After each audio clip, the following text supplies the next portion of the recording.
හරිද? අපි මෙහෙමයි වෙන්නේ. විභාගෙට තව තියෙන බොහොම ටික දවසයි.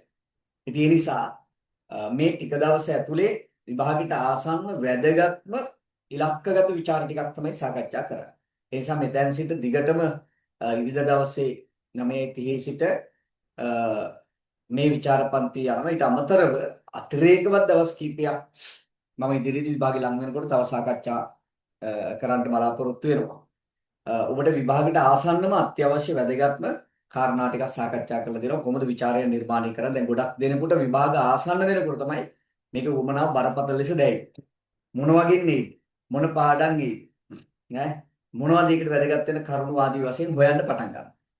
ඉතින් මම පුතාලට මේකේ ගෲප් වල සම්බන්ධ වෙලා ඉන්න හැමෝටම දාලා තියෙනවා මේ ਵਿਚාරයට අදාළ කරුණු ටික. දැන් කාට හෝ මේ කරුණු තාමත් පාඩම් නැත්නම් මේ ඉදිරි දවස් කිහිපය ඇතුලේ මේ කාරණා ටික පාඩම් කරගන්න ඕනේ. දැන් මේ මෙතෙන් සිට අතිශයම වැදගත් ඉලක්කගත කාරණා ටික තමයි සාකච්ඡා කරගෙන යන්නේ.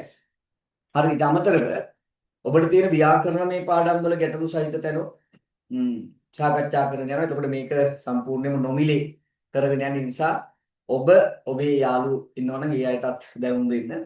අපි විභාගෙට උදව්වක් කරමු. විභාගෙට ආසන්නම කාරණා ටික මේ ආසන්න මොහොතේ සාකච්ඡා කරලා.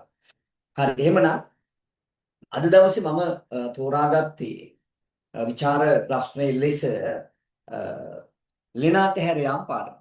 ඒ කියන්නේ සිංහ බාහු නාට්‍යයෙන් තමයි විචාරය නිර්මාණය කරන්න මම තෝරගත්තේ.